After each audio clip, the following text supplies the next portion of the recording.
ဒီနေ့ပြောပြပေးသွားမယ် Adobe Premiere Pro သင်ခန်းစာအကြောင်းအရာလေးကတော့ masking လုပ်တဲ့နည်းလမ်းလေးပဲဖြစ်ပါတယ်။ဒီလိုမျိုး masking လုပ်တဲ့နည်းလမ်းဆိုတာကတော့အရင်တော့ဆိုရင် Adobe After Effects software မှာပဲကျွန်တော်တို့ကလုပ်နေကြပါတော့။အခုနောက်ပိုင်း software တွေမှာဆိုရင် Adobe Premiere Pro မှာပါဒီ mask လုပ်တဲ့နည်းလမ်းတွေကအလွယ်တကူရှိလာပြီပေါ့နော်။အဲ့အတွက်ကြောင့်မို့လို့တော်ရုံတန်ရုံ composition ကိစ္စလေးတွေเนาะ mask အုပ်ကမဲ့လှီးရမဲ့အခန်းကဏ္ဍလေးတွေဆိုရင်လည်း Adobe After Effects ကိုသွားကြရမလို့ပဲနဲ့ Adobe Premiere Pro မှာလည်းကျွန်တော် mask လုပ်လို့ရပါတယ်။အဲ့လိုမျိုး Adobe Premiere Pro မှာ mask ကိုဘယ်လိုအသုံးပြုရလဲဆိုတာကိုသိဖို့အတွက်ကိုကျွန်တော်နဲ့အတူတူဒီနေ့ Adobe Premiere Pro software တွေကိုဝင်ပြီးတော့လေ့လာကြည့်ကြရအောင်လား။အရင်ဆုံးဒီဗီဒီယိုလေးကို speed လေးနှိပ်ပြီးတော့ကြည့်ကြရအောင်။ဒီဗီဒီယိုလေးကဆိုရင်တောင်တန်းတွေပေါ်မှာ sky လေးပေါ့နော်။အဲ့ဒါကိုမှကျွန်တော်ဘာလုပ်ချင်လဲဆိုတော့သူ့ရဲ့ပေါ်မှာရှိတဲ့ sky နေရာမှာတိမ်နေနဲ့ရွေရှားနေတဲ့နော်တခြားသော sky ဗီဒီယိုတစ်ခုကိုအစားထိုးပြီးတော့ထည့်ချင်တယ်ပေါ့နော်။အဲ့လိုဆိုဘယ်လိုလုပ်ရမလဲဆိုတော့ရင်းဆုံးကိုထည့်ခြင်းတဲ့ sky လေးကိုအကွာကိုရွေးပေါ့နော်ရွေးပြီးတော့ဒါကြည့်လိုက်မယ်အဲ့ဒီ sky လေးကျွန်တော်ထည့်ခြင်းတယ်ပေါ့နော်ခုနဗီဒီယိုပေါ်မှာနော်ဒီဗီဒီယိုမှာရှိတဲ့ပေါ်မှာရှိတဲ့ဒီ sky မှာတိမ်မရှိဘူးဟောဒီအဲ့နေရာမှာခုနဗီဒီယိုစားထိုးခြင်းတယ်ဆိုရင်ဘာလုပ်ရမလဲဆိုတော့ဒီဗီဒီယိုမှာရှိတဲ့ sky ကိုကျွန်တော်တို့ကဖယ်ထုတ်ရမှာဖြစ်ပါတယ်ကို mask လုပ်မဲ့ဗီဒီယိုလေးကိုအရင်ဆုံး select မှတ်လိုက်မယ်ပြီးသွားရင် effect control ထဲမှာ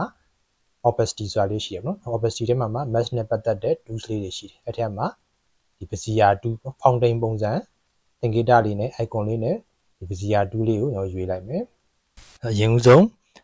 max လုပ်မဲ့ဗီဒီယိုလေးကိုယဉ်ကြည့်မယ်ပြီးသွားရင်ကိုယူမဲ့အပိုင်းကဘာလဲပြီးရင်ဖယ်ထုတ်မဲ့အပိုင်းကဘာလဲဆိုတာကိုသတ်မှတ်မယ်ဒီဗီဒီယိုမှာဆိုရင်ကိုလိုချင်တဲ့အပိုင်းကအောက်ကတောင်တန်းနေဖြစ်ပြီးမလိုချင်တဲ့အပိုင်းကကြတော့အပေါ်ကစကိုင်းဆိုတော့ဟိုကလိုချင်တဲ့ဒီတောင်တန်းတွေကိုတပတ်ပြည့်အောင်ကျွန်တော်တို့ကကကြီးနဲ့လှီးသလိုမျိုးဒီပစီယာတူးလေးနဲ့လိုက်လှီးရမှာဖြစ်ပါတယ်အဲဒါဆိုရင်ကိုလိုချင်တဲ့အပိုင်းလေးကိုတပတ်ပြည့်အောင်ကျွန်တော်တို့က masking လုပ်ပြီးတာနဲ့ဒီအပိုင်းထဲမှာမပါဝင်တဲ့တခြားအပိုင်းတွေကပျောက်ကွယ်သွားမှာဖြစ်ပါတယ်โอเคအဲ့တော့အရင်ဆုံးသူ့ကိုအကြီးချဲဖို့အတွက်ကိုဒီ fit ဆွဲနေရနေ 200% လောက်ကလေးကျွန်တော်ချဲလိုက်မယ်ပြီးတော့ဒီ monitor တစ်ခုတည်းကိုပဲမြင်ရအောင်လို့ keyboard ကနေ 100 key လေးနှိပ်လိုက်မယ်ပေါ့နော်โอเคအဲဆိုကျွန်တော်တို့ဒီမှာအကြီးချဲ့ပြီးတော့ကျွန်တော်လုပ်လို့ရပြီအောက်ကနေ original score bar ပြီးရင် vertical score bar လေးတွေနဲ့နောက်ကကိုမြင်ကွင်းတွေကိုလိုသလိုရွှေ့ပြီးတော့ကြည့်လို့ရမယ်ပေါ့နော်အဲဆိုစသချင်းစပြီးတော့အခုလိုမျိုးဒီပစီယာတူးနော်ပန်တူးလေးနဲ့ညောစပြီးတော့တစ်ချက်ချင်းစီကိုလိုချင်တဲ့ shade တိုင်းကိုclick နှိပ်သွားမယ်ပန်တူးရဲ့သဘောတရားဒီ handle ရဲ့သဘောတရားတွေကတော့Adobe After Effects mask လုပ်တဲ့သင်ခန်းစာလေးမှာပြောပြခဲ့ပြီးဖြစ်တဲ့အတွက်ကြောင့်မလို့ဒီမှာတော့အသေးစိတ်ပြန်ပြောပြမနေတော့ပါဘူးကို mask လုပ်မဲ့ shade တိုင်း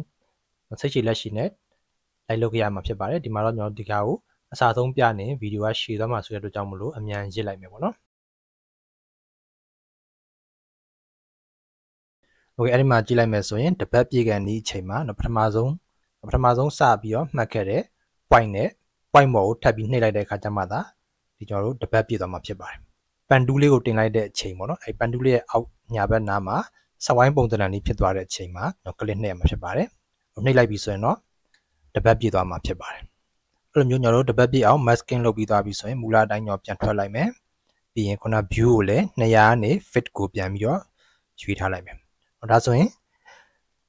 ကျွန်တော်လှီးလိုက်တဲ့ masking လုပ်ထားတဲ့အပိုင်းလေးကိုပဲမြင်ရပြီးတော့ masking area ထဲမှာမပါတဲ့ခုန sky ကပျောက်သွားတယ်ပေါ့နော်မဲသွားတယ်ဆိုတော့မရှိတော့ဘူးပေါ့နော်ဖယ်ထုတ်လိုက်ပြီးသားဖြစ်သွားတဲ့သဘောကိုဖော်ပြထားတာဖြစ်ပါတယ်။ဟုတ်ကဲ့အဲ့တော့အဲ့နေရာမှာကျွန်တော်တို့လိုချင်တဲ့ခုနတိတ်နေရွေရှားနေတဲ့ sky ကိုထည့်ပေးရမှာဖြစ်ပါတယ်။ဒီဘက်မှာဆိုရင်လည်းအခုလို mask လုပ်ပြီးသွားပြီဆိုတာနဲ့ခုန opacity ရဲ့အောက်ကကျွန်တော် mask ဆိုပြီးတော့ mask 1ဆိုပြီးတော့ပေါ်လာလိမ့်မယ်။အဲ့မှာ mask နဲ့ပတ်သက်တဲ့ option လေးတွေရှိလိမ့်မယ်နော် mask feather တို့ mask opacity တို့နော် feather လေးကိုမြင့်ကြည့်မယ်ဆိုရင်အနားလေးတွေကဒုံးတိမ်ဖြစ်ပဲနဲ့ပို့ပြီးတော့ soft ဖြစ်သွားတယ်ပြစ်သွားတာမျိုးကိုဆိုလိုတာပေါ့နော်ဒီမှာတော့ကျွန်တော်တို့သူ့ရဲ့ default setting အတိုင်းပဲ30ပဲထားကြည့်ရအောင်ပေါ့နော်ကဲပြီးသွားရင်ကျွန်တော်တို့အဲ့နေရာမှာအစားထိုးထည့်မယ်ဒီ sky video လေးကိုသွားကြည့်မယ်ကိုဘယ်နားလဲကိုယူမလဲပေါ့နော်ဘယ်နားလောက်ကိုယူမလဲဆိုတာကိုသွားပြီးတော့ edit လုပ်မယ်ပေါ့နော်ဒီထည့်မဲ့ sky layer နဲ့ original masking လုပ်ထားတဲ့ layer နဲ့ဘယ်သူပေါ်မှာရှိတင်တယ်လဲပေါ့နော်အဲ့ layer လည်းအရေးကြီးပါတယ်အော်လောလောဆယ်ဒီမှာ audio မလိုတဲ့အတွက်ကြောင့်မလို့ audio လေးကိုခဏဖြတ်လိုက်တော့မယ်ဒီ sky ကိုပေါ်မှာထားမယ်ဆိုရင်တော့သူကဘာမှ masking လုပ်ထားတဲ့အတွက်ကြောင့်မလို့သူ့ကိုမြင်ရမှာမဟုတ်ဘူးပေါ့နော်အဲဒါကြောင့်မလို့ masking လုပ်ထားတဲ့ video layer ကိုသာအပေါ်မှာထားရမယ်ဒီမှာဆိုတော့2 layer ရှိတဲ့အတွက်ကြောင့်မလို့ masking လုပ်ထားတဲ့ video ကို video 2ဆိုတဲ့ track မှာထားပြီးတော့အောက်ကထည့်မဲ့ sky ကိုကြတော့ video 1ဆိုတဲ့ track မှာထားလိုက်မယ်ဒါဆိုရင်အခုလိုမျိုးလေးမြင်ရမှာဖြစ်ပါတယ်တောင်တန်းတွေကအပေါ် layer ဖြစ်ပြီးတော့သူ့ကိုထည့်မဲ့ sky ကအောက် layer အနေနဲ့ပေါ့နော်ဒီ track ဒီမှာတော့ track စနစ်နဲ့သုံးတာပေါ့နော် Adobe After Effects မှာဆိုတော့ layer ပေါ့နော်အဲ့ဒါကိုမှဒီ sky အောက်မှာရှိတဲ့ sky video လေးကိုကျွန်တော် motion နဲ့ကိုလိုသလိုရွှေ့လို့ရတာပေါ့နော်တကယ်လို့ကလိုချင်တာတိမ်နေထူထူတက်နဲ့လိုချင်တာဆိုရင်အဲတိမ်နေရှိတဲ့နေရာကိုရွှေ့ရမယ်နော်ဒါပေမဲ့အဲ့လိုအများဝိုင်းရင်လည်းဟိုအမဲပေါ်လာတယ်ကိုယ့်ကို adjust လုပ်ရမယ်ပေါ့နော်ကိုယ့်ရဲ့ video ကဘယ်လောက်ထိရှိတယ်လဲပေါ့နော်အဲဆိုရင်အခုလိုမျိုးလေးထားလိုက်မယ်ဆိုရင်တိမ်နေထူတက်စွာနဲ့ရွှေ့ရှားနေတဲ့ video မျိုးလေးရသွားမှာဖြစ်ပါတယ်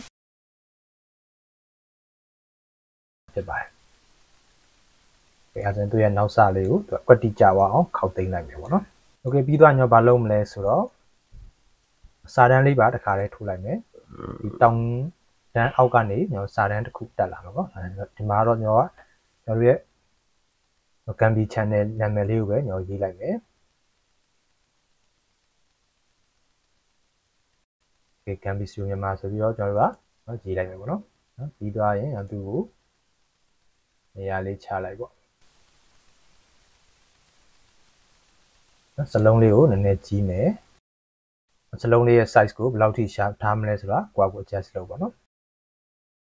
โอเคကျွန်တော်ဒီလိုခကြီးကြီးလေးထားလိုက်မယ်ဆိုပါလို့ပေါ့နော်သူဘာလုပ်ရမလဲဆိုတော့ဒီတောင်တန်းတွေအောက်ကနေအပေါ်ကိုတက်လာတဲ့ position animation လုပ်မယ်အဲ့တော့ဆက်စချင်းမှာတောင်တန်းတွေအောက်မှာရှိနေမယ်ဆိုဒါဆက်စချင်း timeline indicator မှာ timeline indicator လေးက0ဆိုတဲ့အချိန်မှာရှိမယ်အနေထားမှာသူ့ရဲ့ position ကိုကျွန်တော်တို့ keyframe တစ်ချက်နှိပ်လိုက်မယ်အဲဒါဆိုရင်ဒီနားမှာ keyframe လေးရောက်လာတာတွေ့ရလိမ့်မယ်ပေါ့နော်ပြီးသွားရင်နောက်ထပ် 3 စက္ကန့်အဲ့လေးကျွန်တော်ကတိလေးထားလိုက်ပါအောင်မယ်3 စက္ကန့်လောက်ကြာမှကျတော့မလုပ်မလဲဆိုတော့သူ့ကိုအပေါ်ကိုတက်လာမယ်ဒါဆိုရင်ဒီမှာ keyframe လေးနှစ်ခုဒါဆက်စချင်း keyframe ဒါအခုလက်ရှိရောက်နေတဲ့အဆုံးသတ်မဲ့ keyframe ပေါ့နော်ဒီအဲ့ဒါလေးကျွန်တော် play ကြည့်လိုက်ရအောင်အခုလိုမျိုးလေးတက်လာတာကိုတွေ့ရလိမ့်မယ်ပေါ့နော်အခုလိုမျိုး motion စာတန်းလေးတွေ keyframe လုပ်တိုင်းမှာအထူးသတိထားရမှာကကျွန်တော်ရက်ခံနေချိန်လေးမှာစက္ကန့်နဲ့ရက်သွားတယ်အဲ့လိုမျိုးမလိုချင်ဘူးဆိုတော့သူရဲ့အဆုံးသတ် keyframe လေးကို ease in လေးလုပ်ပေးရမယ်ဒီ keyframe လေးကို select မဲ့ right click ထည့်ရနေမှာ temporal interpolation ထဲမှာ ease in ဆိုတာလေးရှိတယ်အဲ့လေးကိုရွေးပေးလိုက်ပဲပေါ့နော်အဲ့ဒါဆိုရင် keyframe ကလိုတင်ဂီတာလေးပြောင်းသွားတာကိုတွေ့ရလိမ့်မယ်သူ့ရဲ့အချိန်လေးကလည်းခုနနဲ့မတူတော့ဘဲနဲ့ရက်ခံဒီလေးမှာညက်ကလေးရက်သွားတာကိုတွေ့ရလိမ့်မယ်အဲ့ဆိုရင်အခုဘာလို့ဖို့ပဲလုပ်တော့လဲဆိုတော့ဒီစာတန်းလေးကတောင်တန်းရဲ့အောက်မှာဘယ်ချိန်မှလဲဆိုဆက်စချင်းချိန်မှာရှိနေရမယ်ပေါ့နော်အဲ့လိုမျိုးပုံစံမျိုးဖြစ်နေရမယ်ဆိုတော့တောင်တန်းတွေရဲ့ဒီတောင်တန်းတွေရဲ့ layer ရဲ့အောက်မှာရှိပြီးတော့ဒီနောက်မှာရှိတဲ့ sky ရဲ့အပေါ်မှာရှိရမယ်အဲ့တော့ဒီစာတန်းကဂျားထဲမှာရောက်မှာပေါ့နော်အဲ့တော့ဘယ်ဂျားထဲမှာလဲဆိုတော့ဒီတောင်တန်းဆိုတဲ့ layer နဲ့နောက်ခံ sky ဆိုတဲ့ layer နဲ့ဂျားထဲမှာရောက်ပါမယ်အဲ့တော့ဒီဟာကကျွန်တော်ဒီဟာကဘာလဲဆိုတော့တောင်တန်းပေါ့နော်တောင်တန်း layer လေးကိုအပေါ်ဆုံးကိုတင်လိုက်မယ်နော်ပြီးရင်သူကအောက်ကိုရောက်ထားလိုက်မယ်ဒါဆိုရင်သူ layer လိုက်မှန်သွားပြီပေါ့နော်အပေါ်ဆုံးမှာကဒီတောင်တန်းတွေ layer ရှိမယ်ပြီးရင်ဒုတိယကစာတန်းတတိယအောက်ဆုံးက sky ဖြစ်တယ်ပေါ့နော်အဲ့ဒါလေးကိုကြည့်လိုက်မယ်ဒါဆိုရင်ကျွန်တော်တို့လိုချင်တဲ့လိုမျိုးစာတန်းလေးကတောင်တန်းတွေနောက်ကနေမှပေါ်လာတာမျိုးကိုမြင်ရမှာဖြစ်ပါတယ်ပေါ့နော်ပြီးသွားရင်နောက်ထပ်ဒီ blending မှုနဲ့ပတ်သက်တာလေးကလည်းအသုံးတဲ့တာလေးရှိပါတယ်ဥပမာကျွန်တော်ဘယ်လိုမျိုးလုပ်မလဲဆိုတော့ဒီဟာလေးခုမြင်နေရတဲ့ design လေးကိုနော် graphic sensor လေးလုပ်မယ်ဆိုရင်လည်းကျွန်တော်ဒီ overlay နော် color effect လေးတွေဖြစ်ပါတယ်အဲ့ဒါကိုလိုလိုထည့်လို့ရတယ်နော်ဒီအဲ့ color လေးကိုပဲယူပြီးမှဒီပေါ်မှာတင်ကြည့်လိုက်ပါနော်တင်လိုက်ရင်တော့သူကတော့ဘလို့ဆိုရတော့ကျွန်တော်ဒီ color ကြီးပဲမြင်နေရမှာပေါ့နော်ဒီ video ပဲမြင်ရမယ်အောက်ကကျွန်တော် video ကိုမြင်မှာမဟုတ်ဘူးเนาะအဲ့တော့သူ့ကိုဘာလုပ်ရမလဲဆိုတော့ဒီမှာရှိတဲ့ blending မှုတွေကတစ်ခုခုနဲ့ပေါ့နော်ရသွားပြင်ရတော့ဒီမှာဆိုရင် overlay လေးသုံးကြည့်မယ် overlay ဆိုရင်တော့ color လေးအခုလိုမျိုး effect ဖြစ်သွားတယ်เนาะ graphic sensor လေးဖြစ်သွားတယ်เนาะအခုကတခြား color တွေကိုလည်းရွေးကြည့်လို့ရပါတယ်ကျွန်တော်တခြားဒီထဲမှာဆိုရင်အဲ့လိုမျိုး overlay movie တွေကတော့အများကြီးရှိပါတယ် YouTube မှာ free ပေါ့နော်ရှာကြည့်လို့ရပါတယ်အဲ့ဒါလေးမှာကျွန်တော်တို့က music ကလေးထည့်မယ်ဆိုရင် protected music လေးရွေးလိုက်ပေါ့နော်ဒီမှာကတော့ YouTube copyright လွတ်တဲ့ music ထဲမှာအဆင်ပြေမယ်ထင်တဲ့ music လေးတစ်ခုပါဒါလေးကိုကျွန်တော်ထည့်ကြည့်လိုက်မယ်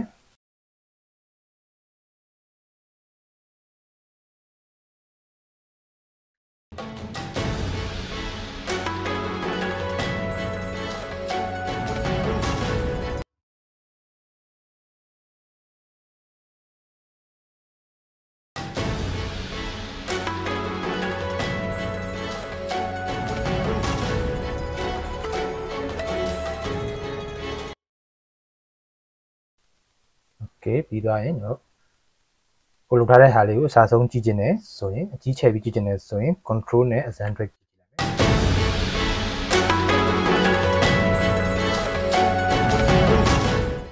်အခုဒီ lesson လေးကိုကြည့်လိုက်မယ်ဆိုရင် Adobe Premiere Pro software ထဲမှာပဲ